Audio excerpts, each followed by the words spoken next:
What's up, guys? It's Ian here, back today with another video, and I realized that it's been, I guess, exactly 1 week since my last video. Maybe it was 2 weeks. I could have easily checked the date, but I can't remember, so let's just go with that. But today, I wanted to bring you a quicker video. I didn't have a ton of things that I wrote down, but I did have a few things that I wrote down.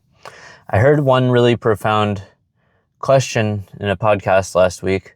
Somebody asked, I believe they asked Sean Ryan. It was an older podcast, but the question asked was, what's the opposite of love, right? And Sean answered hate, and I think a lot of people would answer hate. And then he answered that the correct answer was apathy. It's an interesting, I guess, bit of trivia. You could quiz some of your friends on it. Although I do think that there is some degree of Venn diagram overlap there, because although hate and apathy are significantly different categories, there may be many situations where you have a choice to act, or when you have a decision-making point to make a decision, where if you're driven by hate or apathy, your decision would ultimately be the same. In last week's video, I mentioned, or whatever, if it was 2 weeks ago, in my last video talked about if these AI servers are actually secret underground bunkers and how evil the people would have to be to just let us all die on the surface, etc.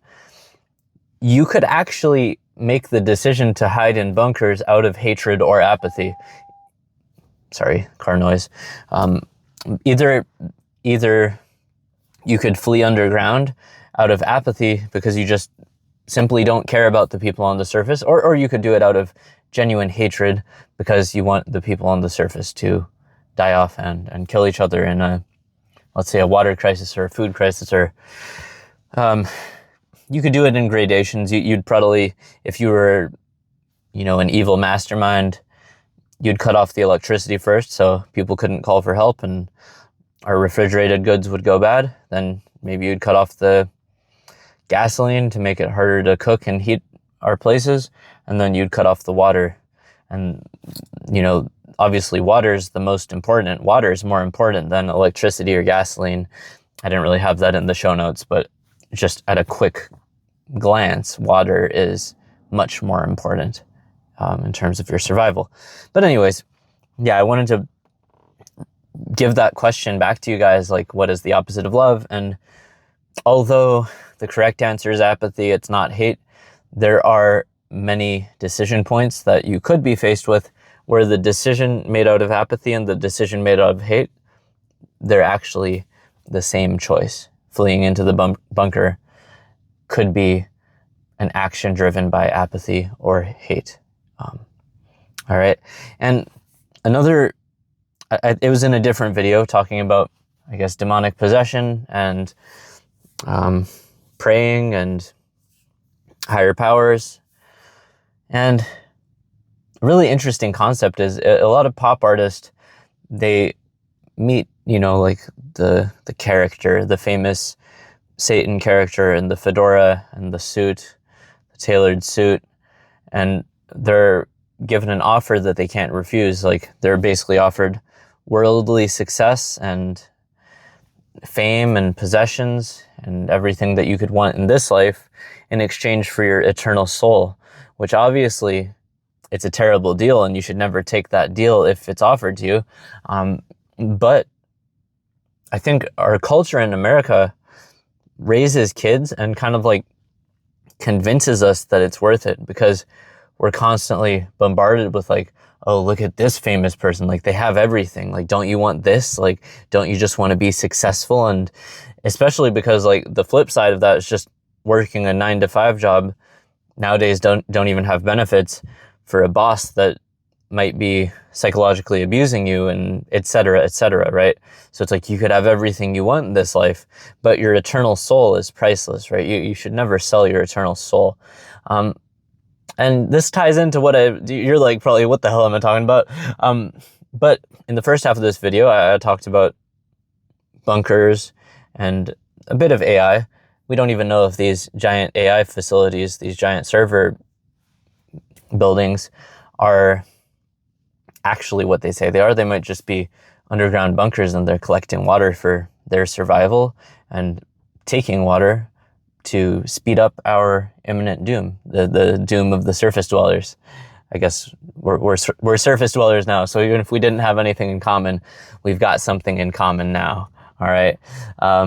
But what I wanted to get at is that you're like, these things are completely unrelated, but they are related. Hear me out here. If you've made it this far, you're a true fan. Please comment down below. Let me know what you want to see in the next video so I don't run out of topics. And if I do get topics sooner, I'll make my next video sooner, right? So if you give me comments, it's going to help a lot.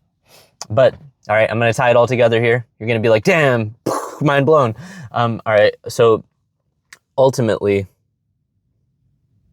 damn, I'm almost losing my train of thought. Ultimately, I've been wanting to talk about this for a while. Is AI an attempt to end reincarnation and bring about transhumanism? Because if you are a hyper successful individual, multimillionaire, let's say a performance, musician or famous athlete or multi-billionaire type person, and you did make this pact with the devil for, let's say, ultimate success in this lifetime, and you sold your eternal soul for that. Obviously, it's a bad deal. We went over that in the first part of the video, but if you skip to this part, if you sold your soul to the devil, your eternal soul, after this life, whether you believe in reincarnation or whether you believe in you're judged on the weight of your actions, your pros versus your cons. I, as a side note, I don't think Jesus would have necessarily said, believe in me and I just forgive you for, murder and rape and all, doing horrible shit to people. Like, I don't think Jesus would have been like, yeah, do whatever you want. Just believe in me, bro. And like, you're going to heaven. It's like, I don't think Jesus would have, I honestly, I believe Jesus was a real person. It's highly possible that all of our history is a psyop. I'm not completely closed-minded to that possibility. I'd like to hold out hope that Jesus was a real person. And I don't believe that he would have just been like, yeah, do whatever you want, sacrifice children, be a horrible person, but believe in me, bro, and you're going to heaven. Like, just when I say that out loud, it doesn't make any sense. I think you should be a good person, and in the end, you're probably going to be judged on the weight of your actions. There's a Buddhist concept, like, if you don't, I guess, repay your debt to your parents, then you will keep being reborn into similar life circumstances over and over again. I don't want to go too in depth to the differences between reincarnation and being born once and living just a single life cycle. Like in the monotheistic Christian worldview, you live a single life cycle. And if you subscribe to the Catholic Church, I guess you'd believe I can just do whatever I want, and as long as I believe in Jesus and I trust him, in the end, I'm going to heaven. I think that's maybe some BS, and I don't think Jesus himself would have suggested that that's true. I don't think that's true. But anyways, I think that if we are to believe that there's going to be superpower AI and we're making fake organs and we have all this like gene editing technology and future humans are going to be like gene edited and we're going to be like made of cybernetic parts and live hundreds of years and escape death, that's like, it makes a lot of sense if effectively you were trying to escape your end judgment. If you had in fact traded your soul for success in this life, or you did horrible things and you were just afraid, even if you didn't sell your soul, if you did horrible things during your lifetime and you're afraid of being judged in the end, it would make perfect sense to, I guess, preserve your mind on a data server, preserve your consciousness on a data server, or just create 3D printed organs and try to live forever and escape the cycle of judgment or the cycle of reincarnation. Whether you believe in reincarnation and you're a Buddhist and it's about repaying debts and doing more positive than negative, I don't think it can be a 50-50 balance, because I think if you have a 50-50 balance, you're not going to move up in the world. You're probably going to be reincarnated, because as a human, we're afforded with the opportunity to do so much more than break even. I guess if you're an animal, then it's like all you can kind of do is break even. Like, you can just live your life. Just, I guess, don't kill for fun, only kill when you eat, right? These types of things. But you know, don't make things suffer unnecessarily, which is, you know, it's a bit tricky concept. I guess Christians wouldn't believe in that because predatory animals, they can be pretty abusive when they're killing their prey. I don't think animals have a concept of that. But of course, the animal that's being killed has a concept of the suffering that it's experiencing, because, I mean, I think it's pretty clear that animals feel pain. And I've never experimented on animals, but I've watched enough nature specials that, yeah, nature isn't pretty, right? But I think as humans, we're afforded with the opportunity to like do more than just live. We're afforded with the opportunity to make a positive change and to live a positive life. And if we do much less than that, that's kind of squandering our opportunity. So I think a 50-50 balance as a human, you're not really living up to your potential, I should say, in short, right? Well, hopefully this video was interesting and thought-provoking to you. I did mean to talk about that like AI topic of like, is AI and let's say like organ creation and etc., gene editing, 3D printing organs, is all of that an attempt to escape reincarnation? Is all of this transhumanism an attempt to fulfilling the back end of the, you know, satanic or demonic? I guess it's a deal with Lucifer specifically, and not just any demon. I guess all the demons want your soul, right? But yeah, are these elites? I don't like using the word elites because it implies that they're better than us. They're not better than us morally. Us surface dwellers, we can be just as good as them morally.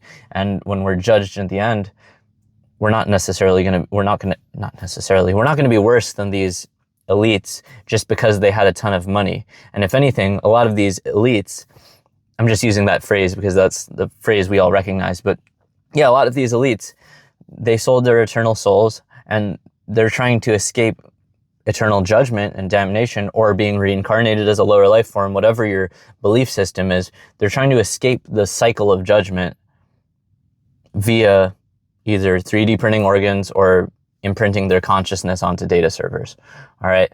So yeah, I also briefly, this I should probably go more in depth on a separate video because I have wanted to talk about this other concept for a long time, because I did briefly touch on possession and demonic possession. We think of possession in terms of being possessed by a demon, like literally like what you see in The Exorcism, like, you know, you're climbing up the walls, like there's like black, your eyes turn black, all this stuff, right? The demonic possession that is depicted in Hollywood. But I think like a lot of like English people say like a lot of the English language is like spell casting, right? It's basically we speak in puns, and a lot of our phrases and words are in puns, right? And possession, yes, it could be being spiritually possessed, but it could also be being occupied, having your time occupied.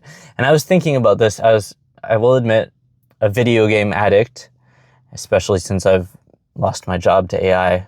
I spend more time than I should on video games, and it's a hard cycle to break. It fills the downtime, and I guess it prevents me from being a bit becoming depressed. But I might start working out twice a day and doing like easier workouts more frequently. I could meditate. I can do other things in my free time. Let's just say that.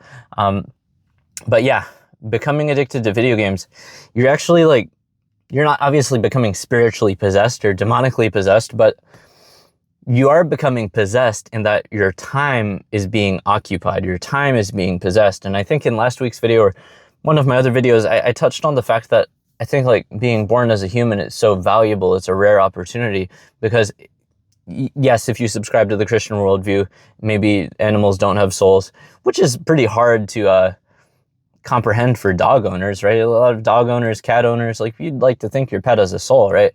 But anyway, so like if we're to believe like in the reincarnation worldview, yeah, we're lucky to be born as humans. If you're to think that you could have been born as any other animal or an insect, maybe even as a plant, you know, maybe you could have been born as a plant.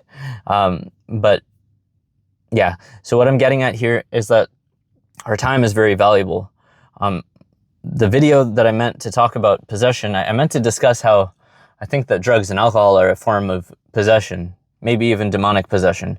because that might actually be parting the veil. I don't know if video games are really like parting the veil per se, but they are for sure possessing your time, your limited time on this earth, in this life, and possibly taking you further from that 50-50 or better balance. As I said a few minutes ago in this video, I think that as a human, you're striving to hit that 50-50 or better balance point to really, at the time of your judgment, to show that you've done more good than harm.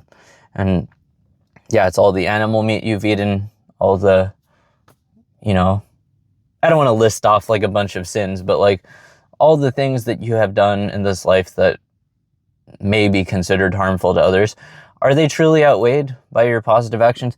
Because like most of us want to think that like, oh yeah, I do good in this world. And it's like, I don't know if that's the case. I wouldn't be so quick to say that I've done good in this world. I've enjoyed a hedonistic life, and a lot of the time I feel good in this world, but that has nothing to do with whether my balance is actually positive, whether I've actually done good in this world. And as an American, I guess I've benefited from the suffering of others all around the world. And I've eaten animal meat for a lot of my life.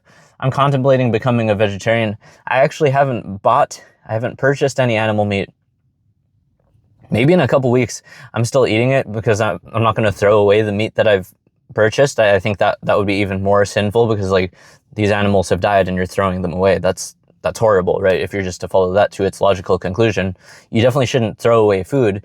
And you certainly shouldn't throw away animal meat, because that's like probably like 10 times worse than throwing away I almost said plant meat. That's like 10 times worse than throwing away like, you know, tofu, or like 20 times worse than throwing away some vegetables, right? Maybe plants feel pain. There's some research that I haven't looked into in great detail that suggests that maybe plants feel pain. Maybe they do.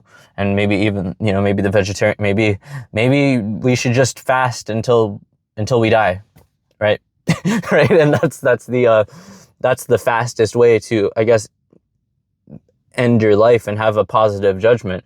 But yeah, hopefully that I don't actually believe that. I'm just saying, because I'm not convinced that plants feel pain or have souls, but they might. I was looking at a tree. There's a tree outside my window. You're like, what's he looking at? Yeah, so I'm not entirely convinced about the plants having souls thing. And I'm definitely not saying you should hurt yourself. You live your life. If you want to keep eating animals, that's fine. Another thing that I heard, I guess a religious scholar talking about, maybe religious scholar isn't the right word, a guy who studies different religions. This is actually very profound. I probably shouldn't have buried the lead. I should have put this in the beginning of the video. But what he mentioned was that the sins that we have awareness of are judged more harshly than the sins that we know not of. So a perfect example is humans. If we're aware of how much these factory-raised animals are suffering, and we continue to buy them and eat them and subscribe to their suffering and be the beneficiaries of their suffering, that is a greater sin than, let's say, like a lion or a hyena, who like, obviously their prey is suffering and they're just tearing them apart, sometimes eating them alive. But the lion or the hyena, they kind of, I guess they have to do it. They're obligate carnivores. I don't think that they could survive off of plants. And maybe they don't have I'm sure they have a concept of pain, because they fight each other and they feel pain. They know pain exists. They know injuries exist, but they don't have this like worldly concept and view that's like, oh yes, this animal is under great suffering. Maybe they do. And they're like, damn, I'm sorry, bro. Like, I got to do this. I got to eat, you know, I'm sorry. It has to be you. You know, maybe that's what the lion and the hyena are like psychically transmitting to their prey as they're tearing them apart, sometimes tearing them apart while still alive. Maybe that's actually what's happening. I have no way of knowing that, proving it, disproving it, etc. But anyways, the sin that you have knowledge of, it's weighed more harshly than the sin that you don't know of, right? So maybe I should conclude the video with that. I think I touched on most of the topics that I wanted to touch on. Anyways, thank you for watching this video. I said it earlier in the video, but if you watched to this point, you're definitely a true fan. You're a real one. I appreciate you. And please comment down below. Let me know what you'd like to see in the next video. Thank you for watching, and I will talk to you soon.